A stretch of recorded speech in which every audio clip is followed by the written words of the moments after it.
Podcast. Today I am joined by Gina. Gina, how are you doing tonight? I'm doing great, Grant. How are you? Doing great. I'm doing great. I'm happy to be off work, getting to chill and have a fun conversation. I love that. So Gina is based here in Illinois and she works for 1906. She's actually a field marketing manager for them. Tell us a little bit about 1906 and then your role with them, Gina. Yeah, so 1906 is a Denver-based company that produces fast-acting plant-based drops or pills that you swallow. The additional plants allow you to really make the most of the products that we are sharing. We have 6 different varieties: Go for energy, Genius for focus, Bliss for happiness, Love for arousal, Chill for relaxation, and then Midnight for sleep. And yeah, being a field marketing manager means I get to travel from the tip of Illinois to the tip of Illinois. It sounds challenging, but it sounds cool at the same time. What are some unique challenges that you know of, some other marketing managers in other states that you face like separately here in Illinois? I mean, the breadth of Illinois is a challenge. It from top to bottom, it's like 7 hours and 1 to 2 gas stops if you're trying to make it quickly. Mhm. So the vastness of Illinois is kind of a lot. Mhm. And then I would say the way that our market is structured in terms of kind of an oligopoly can be a bit of a challenge when you're looking for shelf space or engagement. Yeah, But nothing that can't be handled with some kindness and intention. So nothing too crazy. for sure. And before the interview started or conversation started, sorry, you were saying that you didn't get your start with 1906. How did you get your personal start in cannabis? How did you kind of get your foot into the door? Okay. So I was working for a company that I really loved, and it went out of business. And my uncle actually works for Lalo in California, which is a family owned business that handles packaging. And he works in their cannabis sector. So he invited me out to Oakland for an event called New West Summit, where I really fell in love with what it could mean to be in cannabis. I met some heavy hitters like Ophelia Chong and Nina Parks and Mara Gordon. And here in Illinois, Mara was participating in a panel and invited me to come and check it out. And I happened to run into a few members of Illinois Women in Cannabis, and I introduced myself to them. Forgive my dog. He's trying to It's get the cat okay. who's hiding under the table. No Um, worries. but I met 2 board members from Illinois Women in Cannabis at this conference and shared with them what my experience had been and offered myself as a resource to support their administrative needs. And after an interview or two, Dina Rollman, our at the time president, invited me to a part-time position, and I got started as an administrative assistant for Illinois Women in Cannabis, and kind of had a like really I worked as a patient care specialist because I was part-time with Illinois Women in Cannabis at the time greenhouse dispensaries, and then got a full-time role working as an office manager for an MSO, Okay. and then worked as an outreach leader for a dispensary chain, and was able to link up with Peter Barsoom, 1906's CEO, and landed the field marketing manager role. So Oh wow. So you've definitely worked a lot of different roles so far in the cannabis space. yeah, it's like the story of like from the bottom to somewhere in the middle. Yeah, absolutely, absolutely. And this far in this cannabis journey, what's been a struggle and what's something that you actually really love about it? Because there's always going to be both sides of that spectrum, in my opinion, because especially working with cannabis, because there's some amazing things, but there's some stuff you get into the market, you're like, wait a second. You're like, is this really what I signed up for? Because that's Right. not how it was advertised at all. At all. So the things that are difficult is just the weight of what it means to be in cannabis.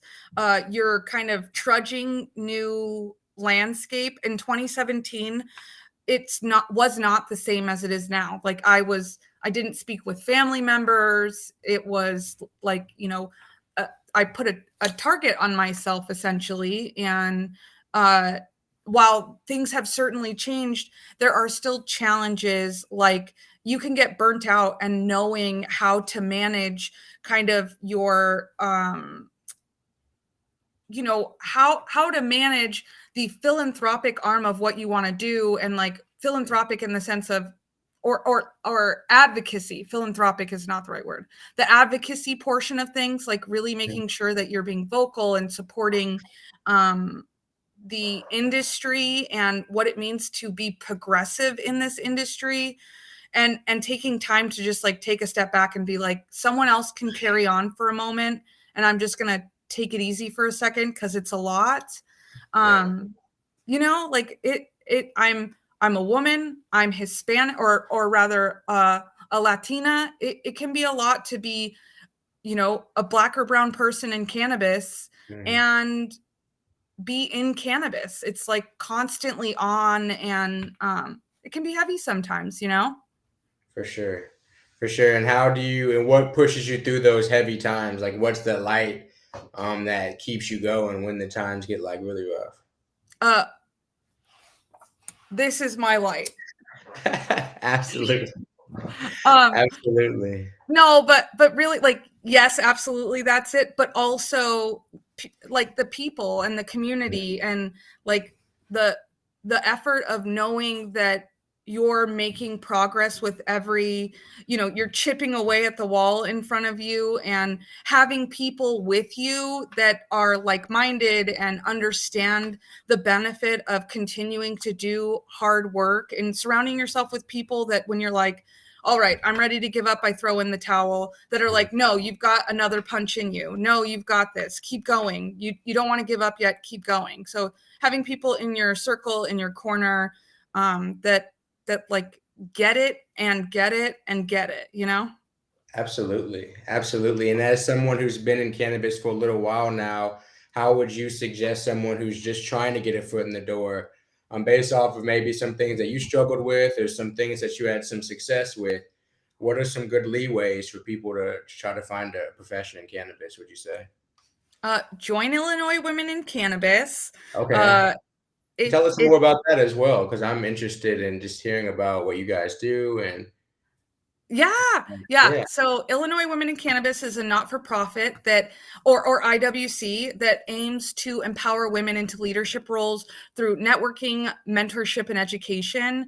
In 2020, we were able to hire Amor Montes de Oca, who is our executive director. She has really kind of expanded our breadth for IWC. And really, it's a wonderful network of women and business professionals, but everyone is welcome. If you go to an IWC event like the one we had in the fall, you will see every type of person there, from the individual still creating their own edibles at home to the venture capitalists that are interested in funding a business. Really brings a whole group of wonderful people together to do a lot of really good things. And tomorrow, which is Thursday, the 8th of December, we'll have a co-working day at 2112. And it's the kickoff of our mentorship program for this cohort, which is very exciting. So lots of things that IWC does to kind of uplift women and individuals interested in joining this industry. For sure. And where can people find more information about this? Because I'm sure you guys are on social media. I think I've seen it on social media. So where can people find more information? Yeah, we were really kind of great when we started out and have just a ton of different handles. So bear with me. But Okay. uh, our website is ilwomenincannabis.org. Our Instagram handle is Illinois_women_cannabis. I think that's all of it. But really, our website's a good way to kind of connect Yeah, with everything. We're on LinkedIn. You can even drop me a DM on any of the platforms, and I'm happy to connect and share. Like, all boats rise, you know?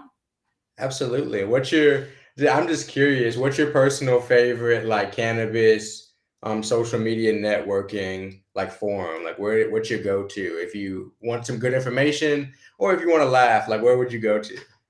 I mean, I am 30 something, so I exist currently on Instagram.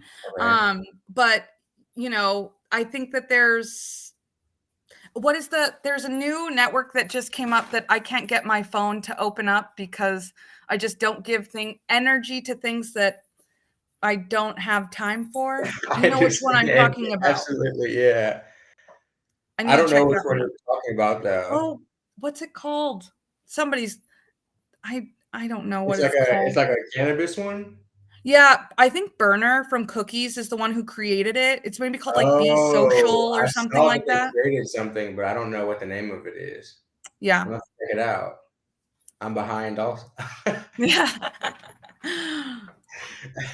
Works. But what is okay, that's what I wanted to ask about next. We talked about like consumption. What's your favorite way of smoking? I see you have glass there. What's your favorite way of consuming cannabis in general? Like whatever's handy. I am a big edibles person because it's easy and I can keep it like going in my system all the time. But you know, there might be a one hitter in my car. There might be this piece of glass on my desk. Like I think RSO is the most versatile product that exists. It's a little bit harder to get in Illinois now in the Yeah, way that maybe I like preferred it in the past, but um I as a human am not very picky. I'm too easy. got you. Got you. And I know you go to a lot of events, right? Like a lot of the live in-person events that come into Illinois. And do you travel outside of Illinois and go to events as well? You know, I'm fortunate that 1906 is expanding and they're open to letting their team members kind of experience the different markets and educate and onboard our new team members. So I've gotten to travel with the support of 1906. As far as events go, I attend a lot of networking type things and some of the wonderful events that go on, like some of the high-minded events, the brunch of stoner events, the industry events from here to there. I'm Mhm. lucky also that 1906 gets to do some really unique and fun partnerships. We just did an event with Scratch Goods in the West Loop that was so much fun, and we've done a few different fun things that I've been fortunate to participate in. And where this is from my own personal wondering too, like where do people find out about these events? Like, is this all on Instagram? Is this all on a website? Like how, because I feel like there's so many events that I find out about as they're going on or like the day after or something like that. You have to sign up for Madeline's event recap. She posts it weekly. I have one of the cards on my desk, but aha. This is how you find out about all of them. Made content, Chicagoland's cannabis events newsletter. Okay. Hit that QR code. I'm gonna try. Heck yeah. Don't fail us now, Okay, internet. cool. Did it do it? Yeah, I did it. Hell yeah. There you go. Okay, cool. I'm gonna sign up for this for sure. Then you don't have to find out later. You can find out right away. Absolutely, because I've been trying to. It's hard to know because, like, there's LinkedIn and then there's Instagram and then some people going on Twitter. It's like you don't know where to go to find out where to do stuff. But This is where I'm I gonna go from now I on. currently have a bone to pick with Twitter, so there's that. What happened with Twitter? Well, it's owned by a weird guy currently. I see. I see. What is kind of some? Do you have any long-term goals in cannabis for yourself? As you grow and as you expand in the cannabis market, what do you see yourself growing into in the future?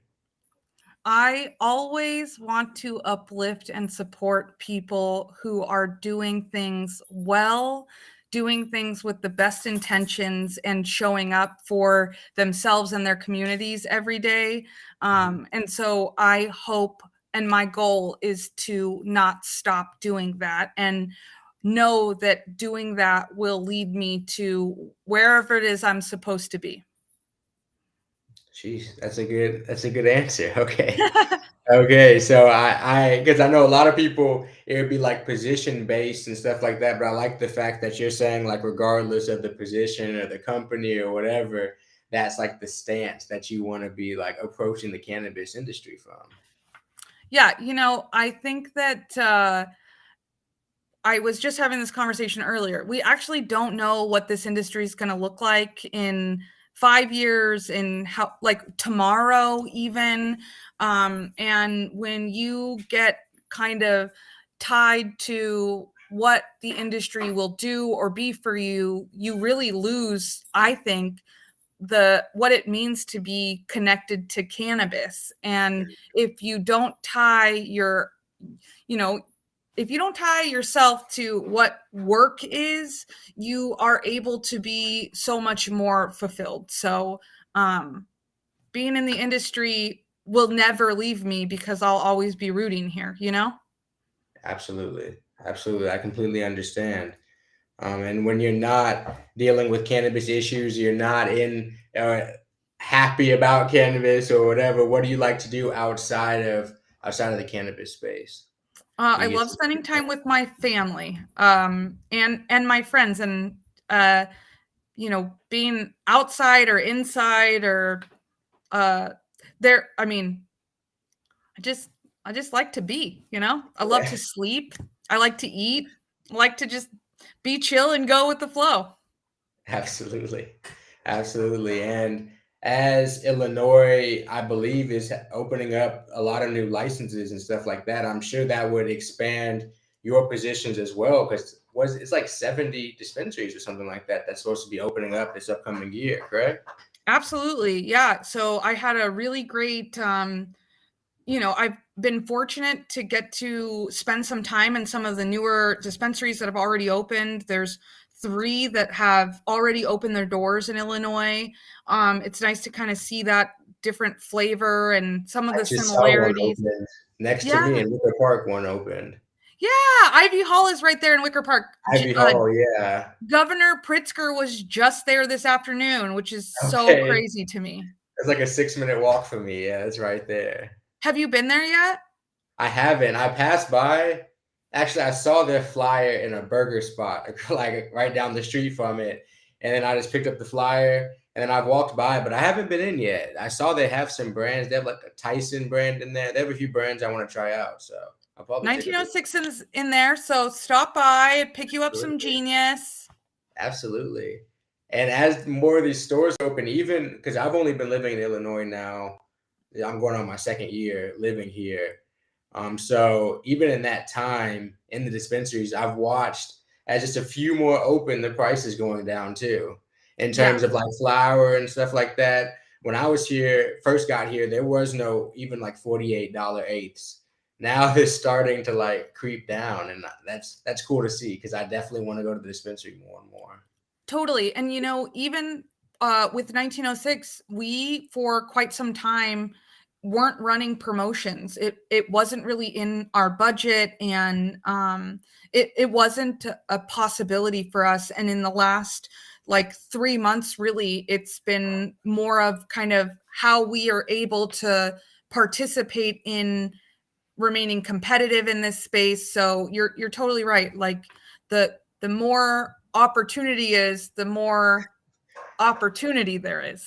For sure, for sure, and it's cool to see because even just speaking about Ivy Hall again, we don't have a lot of dispensaries that are kind of just like casually set there. I don't know if that makes sense, but a lot of them are like so distinctly set apart, I guess because of zoning laws and stuff like Mhm. that. But my girlfriend and I actually like took a double take just walking by a dispensary like casually like that. Illinois hadn't got to that point yet. You know, you've been to Totally. other states where everywhere you walk, it's not a big thing that you're passing a dispensary. Here, you have to go out of your way to find Yeah. one usually. Yeah. And now that's going to become less and less as some of these locations open, because you're totally right. There's one that just opened in Round Lake Beach, and like where they're open is definitely a spot that you're like, there's a dispensary right here. It's like right in front of a grocery store, and you're like, Yeah, wow, like here we are, you know? right. The future's here. Totally. And as it opens up too, I'm excited. I think to see. I've said in the past, I think places will have a little bit of distinct flavors as like in different strains as we go around the country and as more people are allowed to cultivate. And I'm excited to see what specialty at a high level each of these legal markets is going to be able to develop over time. Totally. And especially as the craft grow licenses come online, I'm really looking forward to like share with us your flavor, and like share with us your differences, and like blow Yeah. us away with what makes you different. I truly cannot wait. And yeah, it will be a time for sure. Absolutely. And getting into 1906 moving forward, is there anything that you want to talk about as 1906? Any events or any new products or anything like that that you could share or can share with Yeah, us? so in Illinois, we're coming out with Boost, which is a 5 milligram just THC edible that you can add on to your 1906 experience. So if you really wish that Genius had a little more THC, you can kind of adjust for that, which is really great. Mm, And we're hoping to work with some of these newer dispensaries and potentially create visual pieces that set them apart a little bit and look a little more elevated and speak to their flavor, like you're saying. And you know that they're 1906, and you're like, wow, this fits into this dispensary so perfectly. I see. So as that culture grows around Illinois, kind of like growing and morphing with that culture to where it's kind of where people are so used to seeing it. So it's like casual that it's there, but at the same time, like it's like recognizable, if you will. Yeah, exactly. Okay, well, that's cool. That's cool. I mean, that's an exciting job because you're in the cannabis space at the perfect time for that to happen because it hasn't really happened in that many even states yet. And Illinois being one of the bigger states in the US, there's going to be a lot of possibility as it starts to expand. Totally. And like, to people who are maybe like interested in getting in and like, oh my gosh, I'm missing it, or I'm not where I want to be, like timing is absolutely divine. So you will show up in the space when you're supposed to, and nothing that is like really your opportunity is going to escape you. So it is very exciting, the evolution that's taking place in this industry. For sure. And I always remind people that ask me about work in the industry to think about the skills that you have outside of the industry. When I was in the illegal state, because I used to live in Texas, so a lot of people's fantasy about working in the cannabis industry is like owning a dispensary or something like that. And I'm like, think about whether retail sales and retail management is like your strong suit before you get into that, because there are so many different facets that you can work with in the cannabis industry, and you shouldn't just force yourself into flower or into dispensary or something like that just because that's what you think of when you think of like the weed industry. No, totally. And I was having a discussion with one of the Nature's Grace leadership members, Mhm. and they were talking about how, for some individuals that get a role in cannabis and they start in retail, like if retail is your worst nightmare, do not start there, because being a team member in a cannabis dispensary is different from retail, but is retail. It And is retail, so, yeah. it's like think about what your worst case scenario is and make sure that whatever it is that you're applying for is not that. If you're an extrovert, don't take a remote job just because it's in cannabis. If you're an introvert, maybe don't take a dispensary job, even though it's a role in cannabis. Like, the right thing will be a much more enjoyable experience for you if you give it the time and the thought that it deserves. Absolutely, because it can just ruin you or scare you away or burn you out from wanting to exist in the cannabis space at all, simply because you kind of, I don't know, just went with what you saw, you thought the possibilities were. And as you know, as this expands, there's so many, and as the corporate ladder expands in the cannabis space, there's so many positions that are starting to open up that are just like other corporations. Mm-hmm. As people make more money, like you were saying, like as more money is filled into the market, there's going to be more opportunity for other people to make money. Totally. You're absolutely right. And like, just a matter of knowing what you want or even what you don't and moving accordingly. Mm-hmm. Absolutely. And also, in my opinion, having a little humility sometimes, because sometimes a cannabis job might pay a little bit less than like that corporate space that's already been established job. But you kind of have to realize, like, all right, but this is what I want to do, or this isn't what I want to do. I want to make more money in another space, which I can understand as well. But I think that's also needs to be kept in mind for some people when they're getting into the cannabis space. Totally.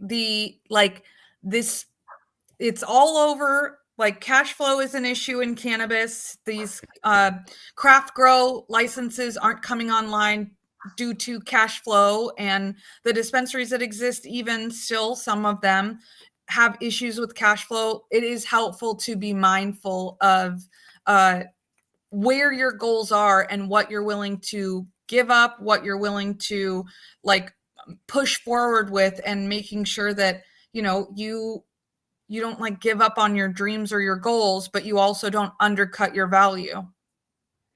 I couldn't have said it better. I completely agree. Well, this has been a fun conversation. Where can people get in contact with you? I know you said you're on LinkedIn and Instagram, correct? If people want to kind of pick your brain, or if they want to learn more about 1906. Yeah, the easiest way to find me is just to search my first and last name on any of the things you're looking on. I kept it easy. Just Gina Gault wherever you're at. Absolutely. Well, Gina, I appreciate you coming and hanging out with me in this episode. This has been cool. I've learned some stuff. It's been fun. Grant, thank you so much. And next time I'm in Wicker Park, I will shoot you a note and we can grab like a joint and a block. Absolutely. Absolutely. That sounds fun. Awesome. Well, guys, I appreciate you joining us for another episode of the Midwest Cannabis Podcast, and I'll see you guys next time.